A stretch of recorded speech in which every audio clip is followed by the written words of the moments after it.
Back again, Peyton Hillis talking the NFL Combine, where Arkansas goes from here, and some of Peyton's experiences in the Combine as well. And also, sorry, wrong side. There it is. Repping, it's backwards. Repping Duquesne University. You ever heard of Duquesne?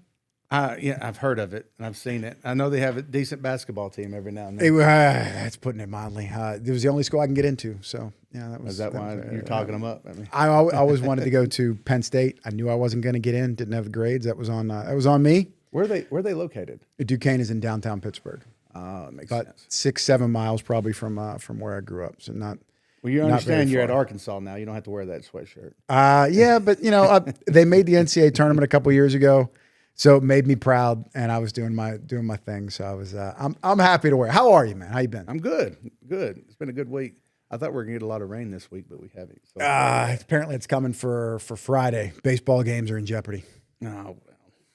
The way that they've been playing lately, it scares me. They played better Saturday and Sunday. They scored some runs. I mean, UT Arlington, Arkansas State. That's a break. It breaks your heart, man. Hey, it breaks my heart just because, crap, we didn't put any runs up for a few games there. It kind of worried me. But if there's anybody to get him back on track, that's Van Horn. Hey, Dave's got a great hold of what he's doing. There's no doubt about it. And I like the way they responded Saturday, Sunday. They did score some runs there. Friday, they ran into a hot pitcher, man. Kid mowed him down for 8 2/3 and then almost pulled it out. My daughter went to her first game, got a picture with the mascot. She was all of it. In her Arkansas cheerleading uniform. I bet she loved it. What are those girls called that cheerlead there? What are they called? They have the RBI girls. I would think she would love that. And then there's the Diamond Dolls. But I'm not sure which is which. I think one's a dance team, one's the cheerleaders. I don't know. I mean, it's your daughter's pretty athletic, right? She's is she more into the arts, or is she more into softball, volleyball, basketball, stuff like that? I don't know. She's playing basketball right now, and she does very well, but she's overly aggressive. I mean, she'll elbow kids, grab. I mean, she'll do whatever it takes. Biggest story coming out of the week here, Peyton, the NFL Combine. Did you see what Taylen Green did? Yeah, was it 4.36? 4.3640. I believe, I hope I don't have this wrong, I think it was the fastest electronic timed 40 by a quarterback ever. Yes. Michael Vick, I believe, has the record 4.33. That was so long ago, I think it was hand timed. So maybe he was faster than 4.33. Maybe he was slow. I don't know. And maybe I have that wrong, but he was like 01-ish. 02, whatever. You're going way back. Man, Michael Vick was so fast. So fast. Lamar Jackson never ran at the Combine. Nor did he run at his pro day. Why would you? But again, it only hurts you. It only hurts you if you're in the top 15 picks to even participate in the Combine. How did Arkansas have a quarterback run a 4.36, 43.5-inch vertical leap, throw a 60-yard deep ball, and a running back running a 4.33 and go 2-10? I mean, let's just be honest. All that's great. I mean, does it transfer on the field? That's the main. I mean, that's the main thing you have to think about. I mean, there's tons of spectacular athletes out there that do a lot of great, amazing things. I mean, for me, it's not Taylen's physical capabilities; it's the head games more than anything throughout the year. And but saying that, Mike Washington and Taylen Green have a lot better chance now of getting drafted than they did before. And the Combine actually helped those type of guys, for sure. How much stock do you put in the Combine? Depends. Depends on who you are. So in going through it, were you nervous that maybe you wouldn't, and I don't mean nervous about the event, were you nervous maybe you wouldn't get invited? Was that like talking to your agent? Like, did you know you were going to be there? Yeah. I knew I was going to get invited. Well, I went with Jimmy Sexton, so then he pretty much let you know what everything was going on. Because I went to the Senior Bowl. Were you in Tebow's draft class? No, he was like 2 years after me. Yeah, because I know Jimmy Sexton represented Tebow as well. Yeah. Well, I mean, damn, dude, you had a big time agent. Well, Rosenhaus, was he calling you? I mean, Drew Rosenhaus is awesome. Honestly, he's going to be the same. Like, if you're sitting behind a mic talking to him, or you go out in public and have a drink with him, he's going to be the exact same guy. He's a great guy. But I do not think that agents help your case at all. They really don't. It's all about. But do they hurt your case? No. Drew Rosenhaus got Terrell Pryor drafted in the 3rd round. Okay. As a quarterback. He didn't do nothing. He didn't do nothing. Do you really think these agents go in there for these general managers and all their scouts and say, hey, you need to draft this guy in the 3rd round? And they do it? No, but they make them believe that other people are interested in them. But A lot of manipulation up and down the draft board. Hey, you better take this guy. You better take Tim Tebow in the 1st round because we got 5 other teams at the end of the 1st that are going to take him, and then Denver trades up to get him. See, to me, Tebow was probably one of the greatest college QBs that ever stepped on the field. No question. And no question. But he's along the same outline to me of who else? Who else can I think of? QB. Vince Young didn't really hit in the pros, although he was. But he hit a lot more than Tim Tebow or Matt Leinart. Maybe not the greatest college quarterback. Colt McCoy, Kellen Moore. They were fantastic in college. Never really got a chance in the NFL. No. You played with Colt, didn't you? Yeah. Colt's a great guy. Colt's a really good guy. You guys are a lot alike. Me and Colt? You sound a lot alike. You wear backwards hats. No. You Texas, Arkansas, you got underrated athletes. You guys kind of on the same wavelength there. No, he could be a senator in Texas if he really wanted to be. I mean, you're the star QB at Texas for a few years. Crap, you're like a god there. It's like being a star razorback in the state of Arkansas. Yeah, right? yeah. So and going through the combine process, share something with the people. What the hell is this thing like? So you show up in Indianapolis and the entire league is there. And in some ways, I'm sure it feels like they're dissecting your every move, your manners, your body language, your attitude, your knowledge, your eye contact. Every single thing is on the table. I mean, honestly, you're like prize horses. Like every bit of it, you're like a prize horse. And that's where it starts, right? First day, you're up there in your underwear, right? Well, to me, that actually happened at the Senior Bowl for me. Okay. Yeah, I mean, they actually do that at the Senior Bowl, and I don't remember really doing that at the Combine. But they have different days designated for different things. What y'all see is one day of them doing the 40, the 5, 10, 5 vertical jump. Next day, you're taking physical exams, taking all kinds of tests to make sure that you're healthy. Next days you have meetings with all the teams that are interested in drafting you, and they'll sit you inside of a room and with all the offensive coaching staff and just start grilling you with questions, and you don't know what they're going to grill you with. And so it's, especially if you're not knowing you're going to be a top 15 pick, it's very, very stressful. It is, because you just don't know what's coming. So who were some of the guys in your draft class? Were you envious of the guys that were there just in their sweats, on their phone, smiling for the camera, like they're going to be a top 10, top 15 pick? No, I mean, it's pretty, like the guys, it's like anything. It's like a sorority or a union, anything. You're happy for the guys. You know what I mean? You know that, hey, that guy's going to get paid a lot of money and, good for him. But if you're not, you're really just focused on your craft and see what you can do.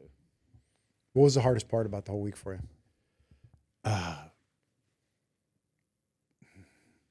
For me, it was the drills. Like, I never felt like I really excelled at 5, 10, 5 or L drill. What'd you post in the 40? 4, 5, 2 or 4, 5, 5, somewhere in there. Dang, dude. What are the nerves like? You get up on that line, and I bet it feels like the whole world is watching you. Probably, I would assume, more nervous in that moment than you are in a game? Yeah. Well, I mean, also, too, we had a lot of training before, like how to run a 40, how to do these things, correctly. Get off, all that stuff. Yeah. And I mean, honestly, I could take any kid, from what I've learned, I could take any kid on the spot right now. You don't have to train, and I can make his 40 go down in 3 or 4, almost tenths of a second. Was that you? Like, were you a 4.7 and they got you down to a 4.5, something like that? Honestly, they never, like when we were training, they never told us what we ran. Like, we were in Nashville at the D1 there, and we would, run 10s and 20s and stuff like that. And they didn't really want us to know, because they wanted to show D1, like, hey, this is what we're doing with these guys, and this is how we're making them better.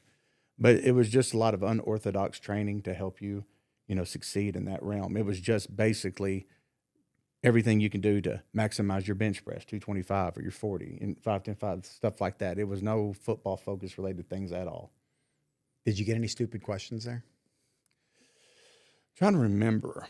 Like Like I've heard some stories about like if you got to eat dog food or cat food, what would you pick? Really stupid stuff. I've never heard anything like that. I do know though that if you had any kind of off the field issues in college, they're going to dig in deep.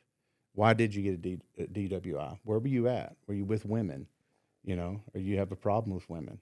I mean, honestly, that's it's understandable. We got a multi-billion-dollar business we're running here. We're making an investment, and I totally get it. But like I said before, 90% of what they know going into or out of the combine with it, they already knew before.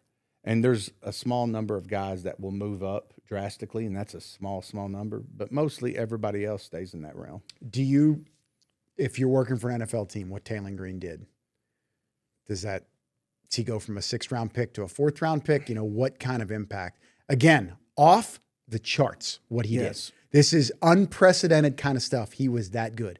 But he did it in a cutoff shirt and a pair of shorts. Well, that does matter. Don't get me wrong, that does matter.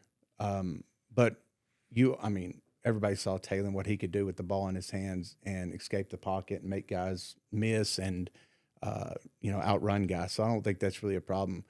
But I do think that he will move up in the draft a lot more than, say, Mike Washington will. But on-field production, though. Well, isn't Mike Washington's probably the safer bet? It's so hard with different positions. Mike Washington,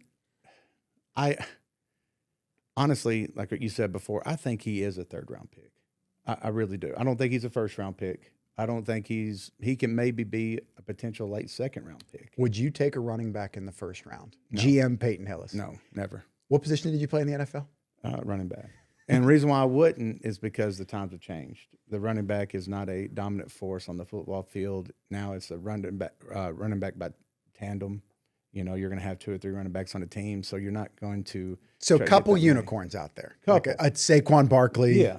Something like that. If you're with the Rams, Derrick Henry, somebody that still runs a pro style offense. I can see that potentially, but the running backs nowadays are just not the same as they used to be. I'm not saying they're not as gifted. I'm just saying their responsibility has definitely gone down. Would you like to see some protections in place for, hey, long live the running back, dude. Let's bring it back.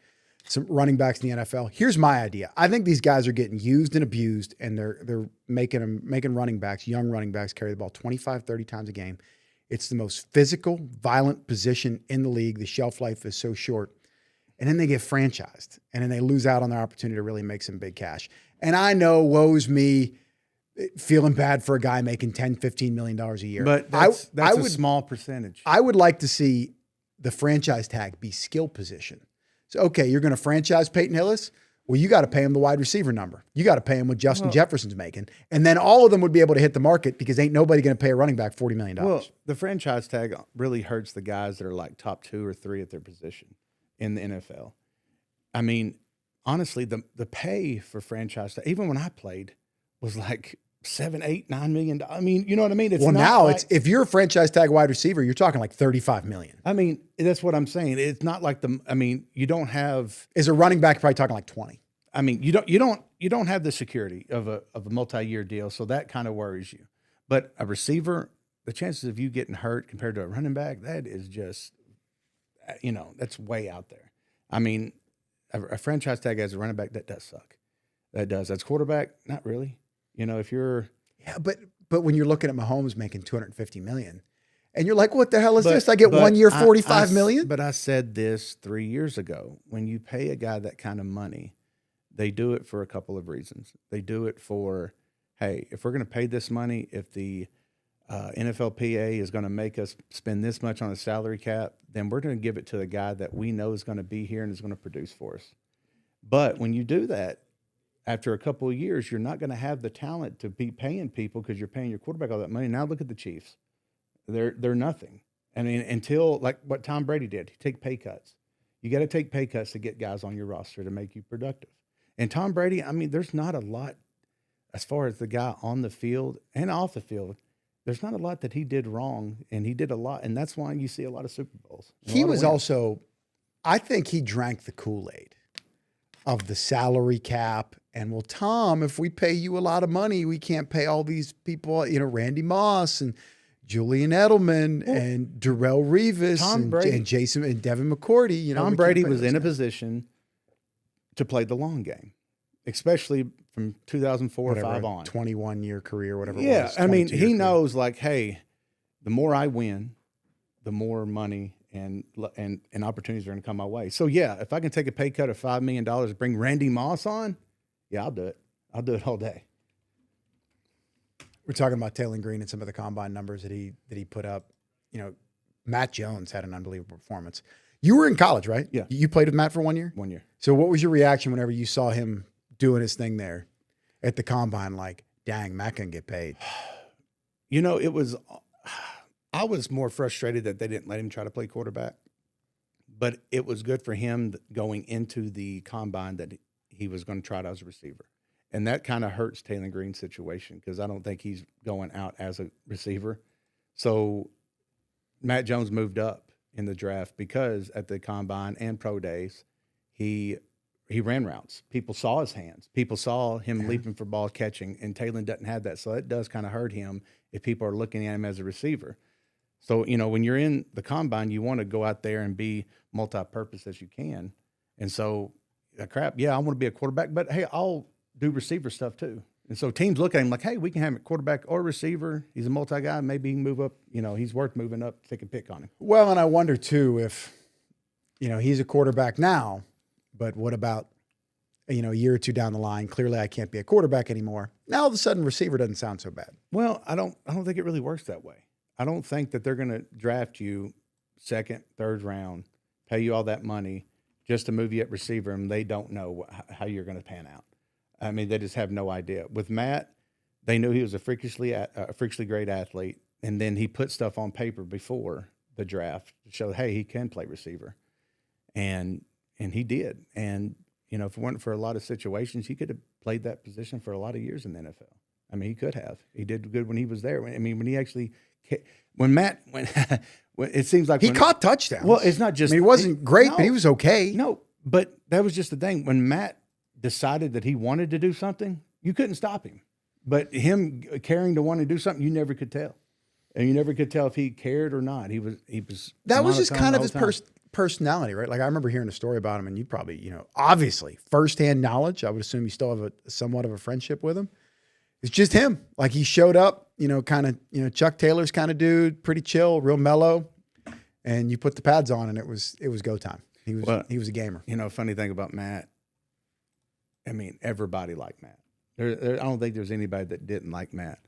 But, you know, Matt kind of came off sometimes. He had this imaginary friend named Rodney. You remember that? No. Oh, my gosh. But this doesn't sound good. No, it was funny. I think he did it to mess with people. But we'll just, like, you know, he'd come into a meeting. It was like, what's up, Peyton? What's up, Rodney? And it'd be like nobody there. And like, all right, then. I don't really know what to think about that. So you were talking about quarterbacks, all-time money. Tom Brady. $332 million in his career. Played from 2000, drafted in 2000 to what? 2021, I think is last year. Or 22 was last year. Aaron Rodgers, number one, $380 million. But some of the names, Kirk Cousins, 6th all-time, $294 million. Dak Prescott, 11th all-time, $248 million. What would you do with $248 million? Well, the government's going to take half of that. Whoa, yeah. It's Peyton. Yeah. No. I'm not saying that. I'm saying that quarterback positions also change. They put so much on these guys where there's a lot more pressure. And so I actually understand They also get hurt way less. Well, you can't touch them. You can't touch them. Well, that's the way football's supposed to be played. Come again? Yeah. We got to protect. No. Explain yourself. What do you mean by that? I'm really just trying to make you mad. No, I mean, but you're doing a great job. From a business standpoint, football's a TV show. And I can't argue with that. I want to see Patrick Mahomes. I want to see Tom Brady. I want to see, you know, Cam Newton in his prime. All these guys that are breathtaking players. And whenever they're on the bench or holding a clipboard, that's not good for the TV show. Well, and that's why they're getting paid $40 million, $50 million a year, and that's why you can't hit them. I think the late hit crap is out of control. I mean, the ball is literally the snap of a finger, and they're throwing the flag. That's not fair. Well, that's with any position, though, right? I mean, a bing, bang, boom receiver comes across the middle, and you hit him. and he lowers his head, you lower your head, and it's helmet to helmet, and you get, disqualified. I mean, that stuff right there, man, that is insane to me. And I'm an offensive guy. What do you feel about targeting? If it's not helmet to helmet. College, the ejection rule, you okay with that? No, I'm not okay with that because I promise you. But if you want to take it out of the game, how are you going to do it? I guess you could find these kids now. Well, yeah. Theoretically. But then again, like 90% of the time, it's not intentional.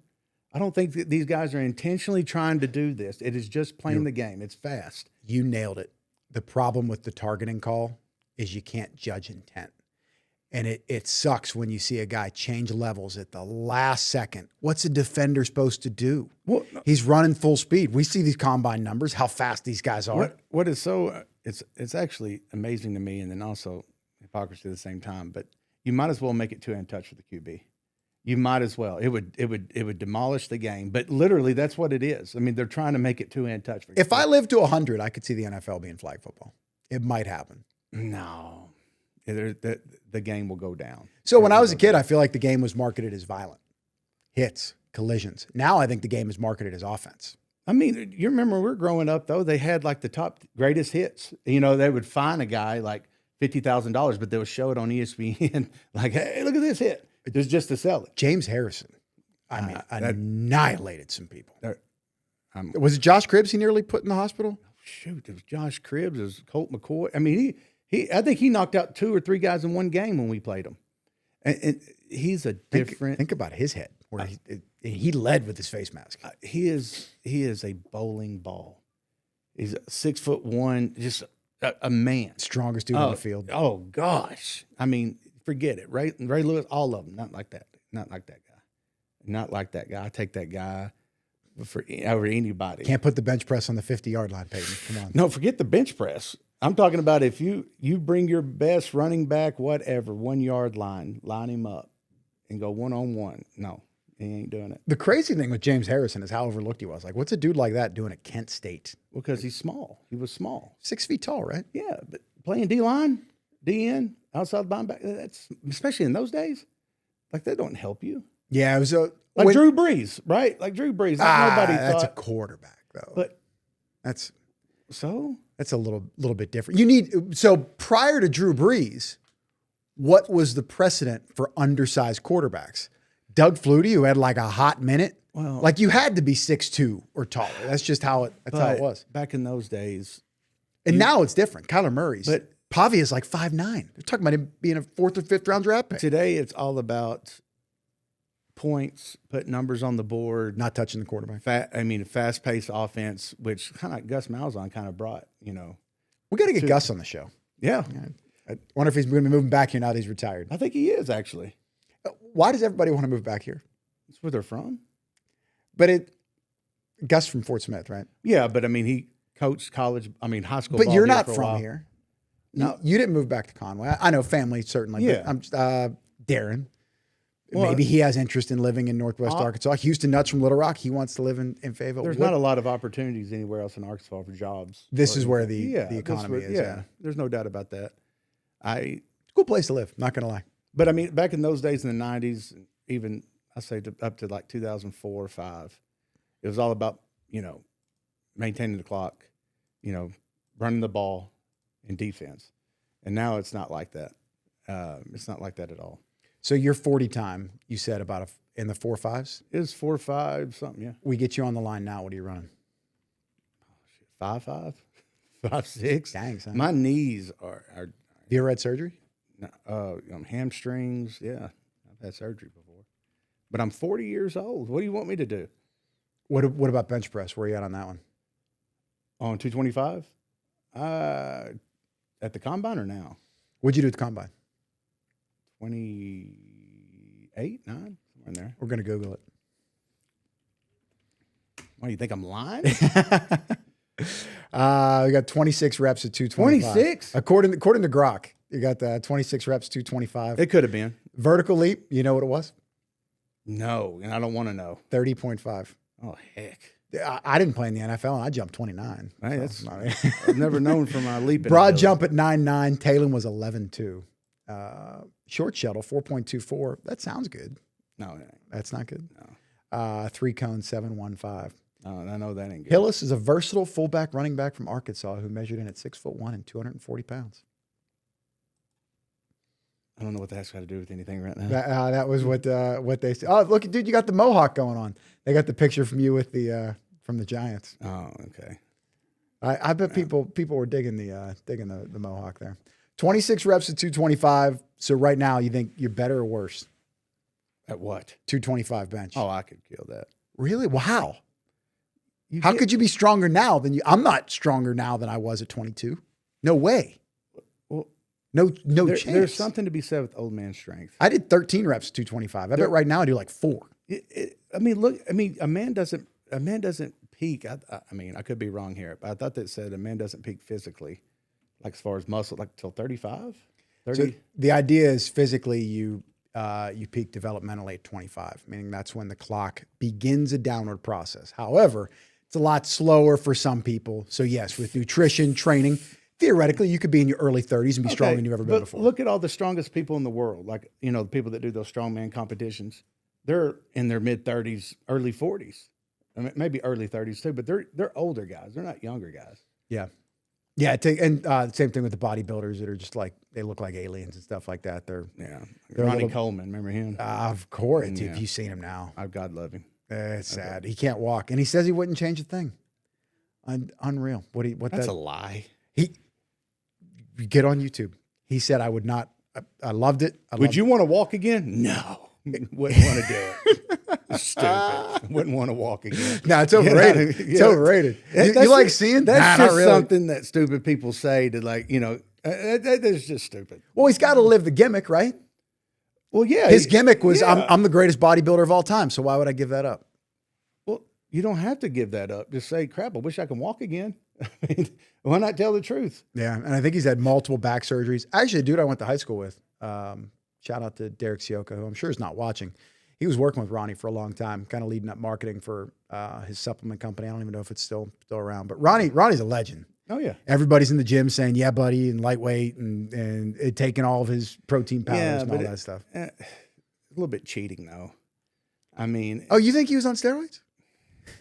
I don't really get the performance enhancing aspect to anything. I mean, especially bodybuilding. I mean, you never see like Miss America, like y'all can't wear makeup. That's performance enhancing. You can't do that. I would actually probably watch it if it wasn't makeup. Well, what about like the Wonderlick? Did anybody say like, "Hey, dude, you got to get your hands on some Adderall," something like that? No. You know what? I've heard this, and I looked it up at one time. I couldn't find it, but somebody told me I had one of the best Wonderlick stores that year, and I couldn't find it. I looked it up. I'm telling you can't find it. I think my brother was telling me he saw it from somewhere or something like that. I don't know if that's true. There's no widely specified information. So I like the legend. Oh my gosh! Here we go. I'm not. You know what? Forget that. Just distract that from the comment section. I don't know. 17. That doesn't sound right. 17. What? A Wonderlick score? Is that what it says? It's like a forum, so I don't think it's accurate. Oh. So we're talking about performance enhancers. Ronnie Coleman, what a legend. Do you know when people are screwing around in the NFL? Most definitely. I was at a point where you never tried. No. Did anybody ever come up to you and be like, "Hey, you got to get on the plan"? Yeah. And teammates. There was this guy that everybody got stuff from, and he was a player or a trainer. I don't know. It was a doctor from Canada or something like that. He would write whatever. Oh yeah, and knowing now, if it's illegal, I wouldn't do it. But I see what it does to enhance people's careers, and it really can. And think of the difference if you're taking that stuff and you knock another 0.2 off your 40. You add another 4 inches on your vertical. You add another 8 reps on the bench press. What does that do for you? I don't think it really does anything as far as speed-wise. I mean, I really don't. I think it does a lot for durability and healing is what it really does for a lot of it. So, I mean, now the only way they can test for growth hormone really is a paper trail. There's no valid way to properly test for it. Look at their forehead. But you can't, coming out looking like a rhino. Innocent until proven guilty kind of thing. It's like, hey, I didn't steal this purse. It's just I don't know how it got in my hand. That kind of thing. Even so when I was playing, they just look at you taking a piss, and you just be sitting there. This is awkward. You're just sitting there taking a pee just to make sure that people didn't, use somebody else's urine. So as someone that lived it, this is going to sound crazy. Shouldn't PEDs be relatively legal? Who? Shouldn't PEDs be relatively legal? Here's my plan. Somebody blew out their knee injury. Is it Mahomes tore his ACL, I think. Why can't, if a doctor would advise him, hey, it's best for your recovery to take HGH, why isn't that allowable with a waiver or off-season PEDs? Because it's under the law of performance enhancing. But I'm in agreement with you. Like off season, why not? As long as you test clear during the season, why not off season? Like to get healthy, why not? I think the idea is we can't create these just absolute barbarians because they're running 20 miles an hour and hitting each other. You with can't pads hit them on. anyway. You can't hit them.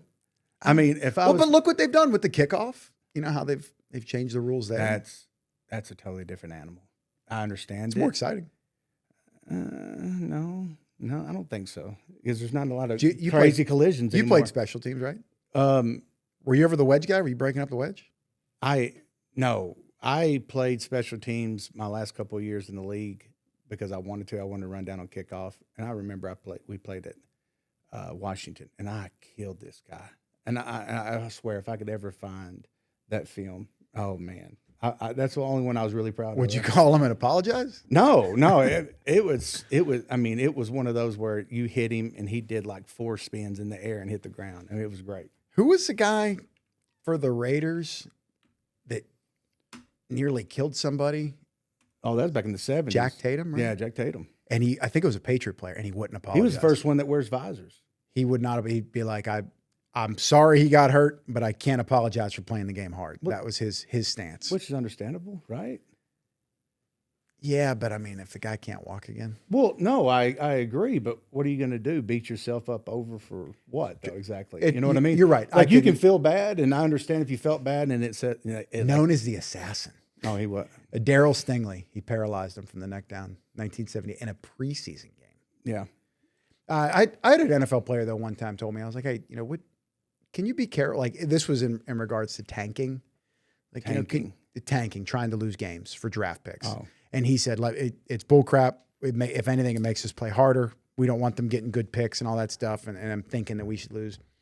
But the gentleman that I'm referring to, he said, you can't play half speed. You can't, because if you do, you will get hurt. He said that's the problem with preseason football or some of these games at the end of the years don't mean anything. If you try to slow down, it's only going to lead to injury. Oh, it does. Somebody else is going to hit you. I can tell you this from firsthand experience. I don't care who you are. I don't care if you're on offense or defense. If you're not going 100% when you hit somebody, you're going to get hurt. You're going to get hurt. If you just lax just a little bit or timid, there's more problems getting hurt. You have to go in there full blazing. You have to. And, and I think that's kind of the problem that we're having with these late hits, targeting, stuff like that, because how can you tell a guy to stop, right in the middle of a crossing route, and the guy touches the ball, and you hit your head, you lower his head, and y'all hit. Do you have a problem with this? More and more as we evolve, it's only cheating if you get caught. Do you believe that? And if you do believe it, do you have a problem with it? By principle or by reality? Whatever. This is in the book of Peyton here. Oh, I think that because I think everybody tries to cheat until they get caught. More than ever before, I think the lines have been blurred between what's moral and what's not, especially in college ball. And I think now it's only cheating if you, quite frankly, if you're not trying to find loopholes and cheat with science and with money and with all that crap, you are going to get left behind. When you make everything about money and winning, you have to be like that. Interesting you say that. I want to talk about this because, I feel like you've been very opposed to the money thing of it's corporate greed and all that stuff. What, in college ball? Yeah. Well, really in life, but we'll use college. Really in life? What do you mean? Well, sports. Sorry, sports. Okay. Sports. My bad. Hey, sometimes we misspeak. But Houston was in here a week ago. Awesome dude. Awesome. How can't you cheer for Houston that? And he said, hey, guys, it's a money game. And you were like, yeah, and it is. So when you hear somebody like Houston say that, that you really respect, that you played for, and like, hey, he really knows the nuance of college football? Does it start to change your mind? Like, he's right. I know he's right. Don't mean I have to like it. Yeah. You know what I mean? It's. I think it. I mean, there's no doubt about it. Okay, for ratings, for television, for sponsorships, yeah, it's great. But what it's doing for the game, I think it's destroying the game. It's destroying pride and unity and tradition in your university. You don't take anything like that. Now it's about who can pay me the most.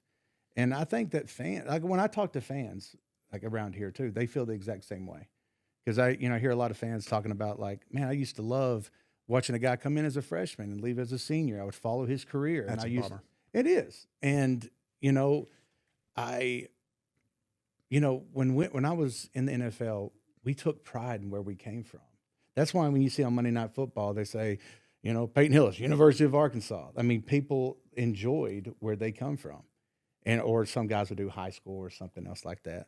But I don't think that a lot of guys, have that pride in their school anymore. I just don't. And I could be wrong. And that is a bummer. And it's also a bummer that outside of these like absolute phenoms, you're not really seeing freshmen play anymore. Because it used to be able, be like, hey, this guy can help us. Maybe it's only 15, 20 snaps a game, but man, this kid can really run with the ball in his hands. And unless you're just a freak of the freak, you do not see many true freshmen making an impact now. The kid at Jeremiah Smith, wide receiver at Ohio State. Well, because it's a now game. He was unreal as a freshman. Well, it's kind of like the NFL. Like where we put our money is who we want to see on the field. Is that a thing in the NFL? They play who they pay? Most definitely. Look at Jamarcus Russell. Look at he's a first pick too. I don't care. It's money. You get more runway. Exactly. Like I bet the more money you get paid, the more you runway showed up in Denver. 6th round pick, 7th round pick? 7th round pick. Probably your agent, everybody, and you knew, like, damn, if I don't perform in camp, I could get cut. Exactly. You show up as a 1st or 2nd round pick, you got a dead minimum 2 years, probably more like 3. Exactly. And that's because of money, right? And there's always, That's for the same thing with the college. Like if I'm paying a guy to come in here from Texas Tech, or like you said, the kid from Cincinnati going to Texas Tech to play QB, $9 million, and say he throws 10 picks in the first 3 games, I guarantee you he's going to start that 4th game just because. Well, and then you have the issue too of like, well, who else are you invested in? If you're paying your starter that much money, you don't have a good backup. Exactly. You have to make your investment work. You're going to do all you can to make your investment work, which is understandable. But I think it's, like you said, it's hurting the younger kids to come up and try to make a difference. Did you see really shifting gears here? The NCAA basketball tournament, apparently they're having some flight issues, so it may become a little bit more regional of a tournament. Well, I'm sure. Have you heard about this? I'm sure, yeah. So there's a partial government shutdown, so that's going to have a little bit to do with it, like TSA, that kind of thing. So they're struggling to get their hands on chartered flights. Okay. I'm going to read this. The NCAA sent out a memo last week to all schools to give them a notice to potential major logistical issues later this month. Airline travel for both NCAA basketball tournaments starting on Selection Sunday, which could be good news for Arkansas because maybe they could end up playing in St. Louis or Oklahoma City instead of getting shipped out to Portland or Buffalo or something like that. I mean, is it a money issue or what? Why are they wanting to do that? Long thread here. National shortage of charter flights, TSA impact with partial government shutdown. Well, what are you going to do about football? Well, now in the ACC, you got teams from the West Coast traveling all the way to the East Coast. That's controlled by the schools. The NCAA tournament, the NCAA pays for your travel. So we're probably going to have commercial flights for, like if Hawaii's playing in the tournament, they're probably going to have to fly commercial. How does baseball do it? It's all by the school. And then for the tournament, the NCAA steps in. Baseball tries to operate regionally. So 64 teams make the tournament. That opening weekend, there's 4 teams in a region. So normally what you would see is you'd see Arkansas is going to host a regional. And then, all right, maybe the 2 seed is an outlier. Maybe it's like Arizona State. And then the 3 and 4 are like Oral Roberts and Missouri, Kansas City.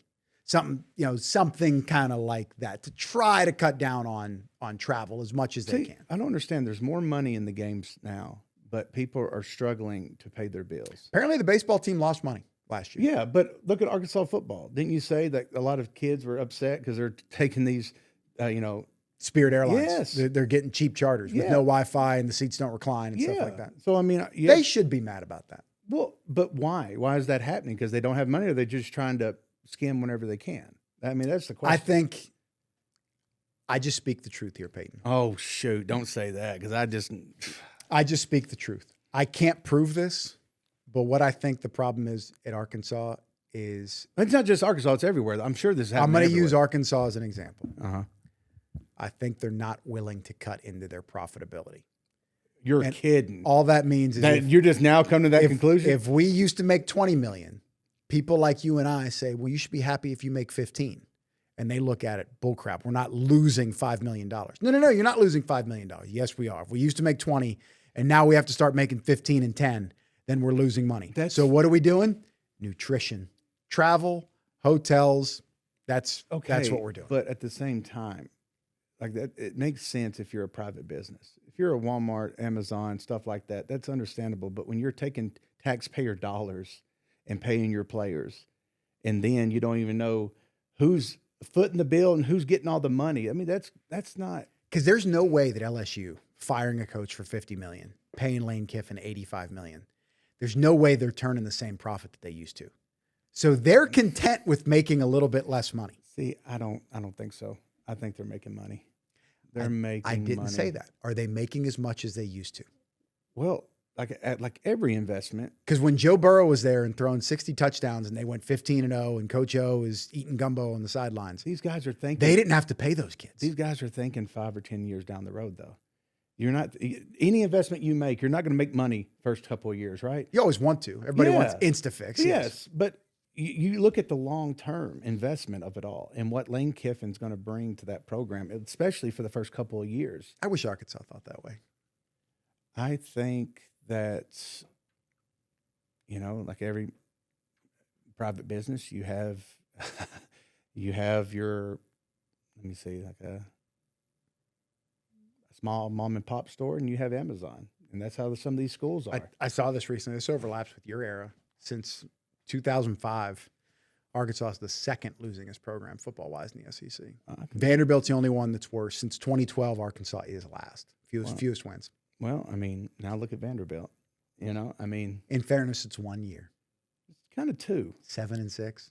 Arkansas was 7-6. Dude, when I was playing, if Vanderbilt ever won 7 games, that was like I bet they beat you when you were in school. They did. They had Jay Cutler too.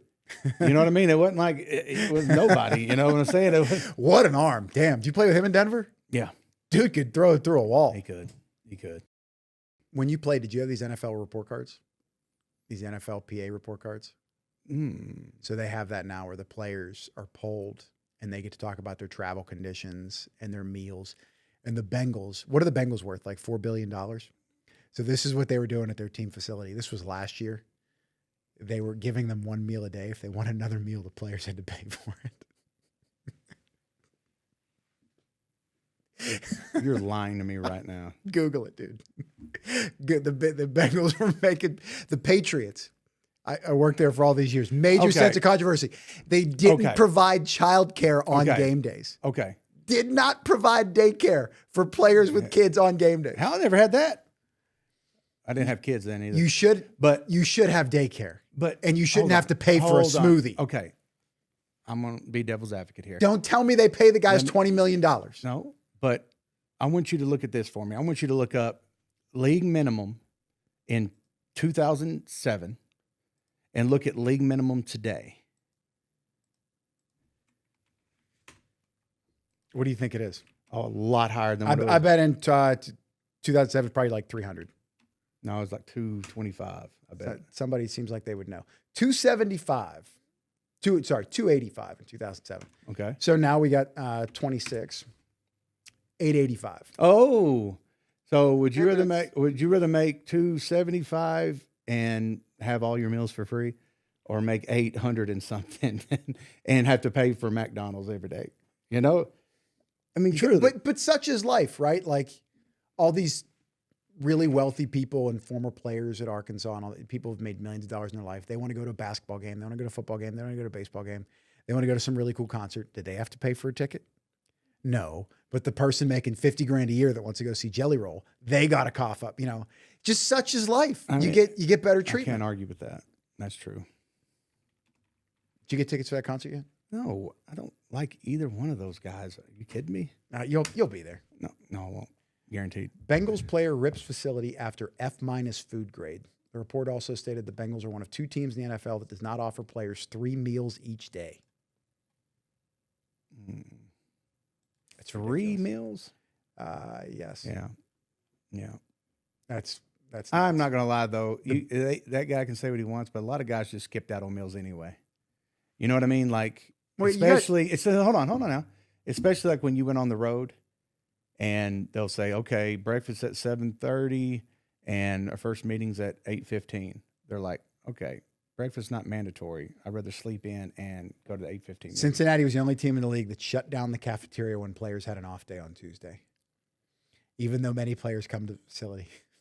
I don't understand how you shut down the cafeteria, though. That's nuts. That is nuts. Right So there. you're cool with people paying for it, but don't shut it down. Well, no, I mean, I'm just saying, like, the amount of money that people are paying players now compared to when I played is astronomical. What was the cheapest organization you worked for? Not in terms of what they paid to players. Yeah. In terms of the amenities. So locker room, stadium, travel, all that stuff. All of it was pretty much the same, honestly. Really? Yeah, it was pretty much the same then. Do you have to have roommates anywhere? No.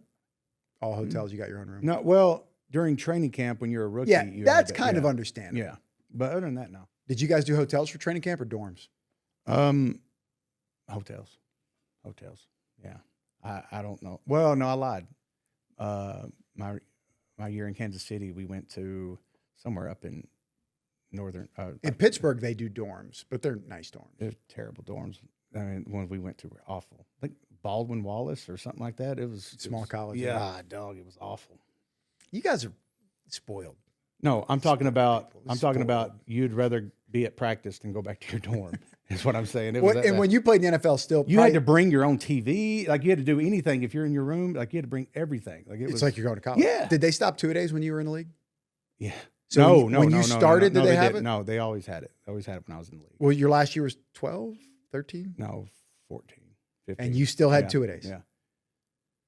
No. Because, well, the thing was, at first, it was kind of like a process of, yeah, we're going to have 2-a-days. Like towards the end, we're going to have 2-a-days, and we won't be full pads one day. And Or then, one session. yeah, but then like every Wednesday, we'll just do one practice. That's how it kind of started out towards the end of my career. And now it's. I mean, I will say this. I do think the game was better early in that era. Like now that month of September is kind of rough because I think teams aren't prepared in training camp the way they used to be. I don't know about that. Because teams, to me, used to put way more emphasis on the preseason games. Well, to find out who their talent Actual is. starters are playing, for at least a half Two in 2 games. games. And now the Rams starters don't. If you're a real starter, you're not battling for a position. They're not Honestly- playing at all. Honestly, I don't understand preseason games, to be completely honest with you. Maybe 1, maybe 2, maybe. But when you're talking about 4 preseason games, you're not making a lot of money, and you can only get hurt. I think There's not a lot going on. I think they're probably going to do this 20-week season, 18 games, Jesus. no preseason. That's and no meals. that's crazy. But more money. But then, I mean, I just saw a news headline the other day that they're raising the salary cap limit to like $302 million now. It's the TV money it's all collectively bargained. The college players aren't. So each SEC team got $72 million. The players only get $20 million. Yeah. So In all sports, from softball to tennis to football, $20 million. But the TV money, $72 million. Should be a 50-50 split, theoretically. No. Yeah, you're right. It shouldn't. You should. I mean, when you're maintaining the facilities, when you're talking about travel and food, and I mean, you need more money. Closing down the cafeteria. Another thing the Bengals did whenever the TVs got old and the concourse for like the menus, they sold them off the loading dock. The Bengals are special. The Bengals Well, are no very wonder why Joe special. Burrow wanted to leave. He's got to get out of there. I would. Did you ever hear, final thing for the week, did you ever hear anything like, man, you don't want to play here? Probably not Green Bay, but like, oh, dude, you don't want to go to Cincinnati or you don't want to go to the St. Louis Rams. Definitely, I'd never wanted to go to Oakland. That playing on the baseball field. God, that was awful for your body. How'd you feel about turf? Okay. Turf's okay. I mean, turf's gone a long way. The players are making a huge push. They want every stadium to have grass. Really? Every single one. Why is that exactly? They say that fewer knee injuries. Probably. I mean, that probably does. There's some data that does support it, but it's minor. But again, I wonder if some of these owners are a little bit cheap. And if you have grass at the Superdome or whatever, these truly indoor stadiums, those lights are expensive. And then you bring in the concert stage and it destroys your turf. Like if truly indoor stadium, it is going to be very expensive to grow grass. I'm not saying it can't be done. But if you're paying the quarterback $50 million a year and he wants grass, why don't you just go get the grass? There's a lot of things I can say about that. Like, say jersey sales.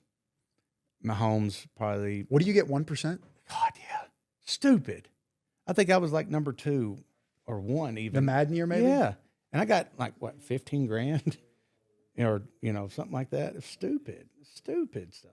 But I mean, they make their money. They own your name. They own you. And they make the money off of it. That's why you got to go to college to get paid now. You taking Taylen Green in the first round? No.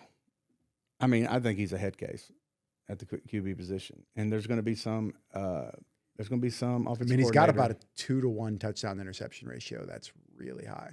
That's almost impossible to get drafted high with that kind I've of always wanted to know how you get a general manager spot in the NFL, because most of these guys have never played the game and don't know really what talent is, I feel like, and they're drafting all these guys. It's a great point. I think it's become a lot more data-driven. Yeah. It's just let's plug in the numbers. Ever since Moneyball, this stuff has just really gone off the rails. With that. Well, and look at who the owners are now. Yale, Columbia, Harvard, but they're economists and they're data tech guys. But that's all fine and dandy and all, but I don't mean you get the best talent. Can't put the computer on the 50-yard line. No. Just like you can't put the bench press on the 50-yard Well, line. I mean, like I think that somehow Major League Baseball has done it right. Because, I mean, you don't see the same teams in Major League Baseball every year, They're heading for a labor stoppage, though. Yeah, well, not a lot. I mean, they do have money problems. They do have money problems. Yeah, I mean, a pitcher making $60 million. Ohtani? Are you kidding? He's worth it, though. He's worth. So I think he's getting 70 a year. Is that right? Nobody's worth that money. Absolutely, dude. Absolutely. He's Nobody's. the biggest star in the sport, and he's truly global. He's truly global. I understand. And he plays 2 positions. I understand. But he's human. He can get hurt at any time, especially playing that many different positions. He can get Tommy John. Heck, he can tear an ACL. I mean, he can do anything. He's great. He's the greatest in the game, but nobody deserves that kind of money. Never. Because I remember them talking about 20 years ago, man, he don't deserve that $50 million contract. Now we're talking. Who was the highest paid guy when you were in the league? Maybe Aaron? What year? Probably around 10. Probably Peyton Manning. Probably.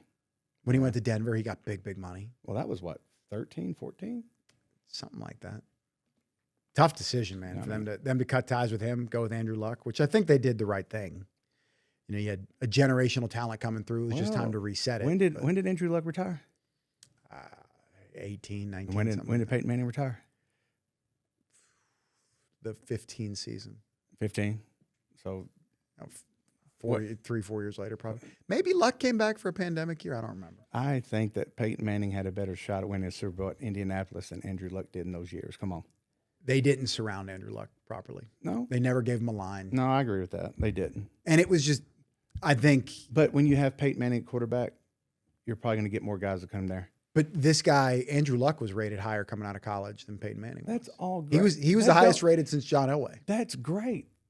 And obviously, it doesn't mean anything. And you can see you step on the field. And quite frankly, that organization did right by Peyton Manning. The owner met with him and said, "Hey, dude, we're not going to hold you hostage. We're not going to trade you. We're just going to cut ties. Whatever we owe you on the contract, we'll figure it out. I'm sorry. We had a bad year. You had the neck thing. You're later in your career. Just this kid's a generational talent." They really did. They handled it about as good as you could. And the Patriots pushing Tom Brady out the door, that was not handled well. And that just shows that everybody's expendable at a certain point. It doesn't matter. Well, they got it wrong. They should have. I think the coach won out in that one, which I always stand by the fact that if if you're going to go with Bill Belichick over Tom Brady, you should have given Bill his guy, and Bill wanted Jimmy Garoppolo, and the Krafts wouldn't let Jimmy stay. Well, Garoppolo really didn't pan out either. He didn't. And I understand we have the benefit of hindsight. I get that. Yeah. But at the time, Bill wanted Jimmy. And they should have, if you're going to empower Bill and let him do all that stuff and you want him to be the blah, blah, blah, blah, blah, you can't. I really wish. Can't worry about I really making a wish bunch of people happy. things were different and Ryan Mallett would have had a chance. I think Ryan Mallett would have been a good piece there. I think Ryan was given. You think? I think he being was a given, backup quarterback for all those years and getting traded to Houston like that? Yeah. I mean, Matt Castle made it work. Granted, Matt Castle had a full year in New England. Yeah. Before he moved on. I love Matt Castle, but he's not that tier of quarterback. Yeah. Ryan had a really good opportunity in Houston. Houston brought him in to be the man, and I think Brian Hoyer got the job. So that was good. Yeah. It wasn't like he wasn't, properly given a chance. So, all right, for real this time. Out of time. Peyton Hillis, dude. Just about every week we'll be here, man. Thank you for stopping by. Thank you.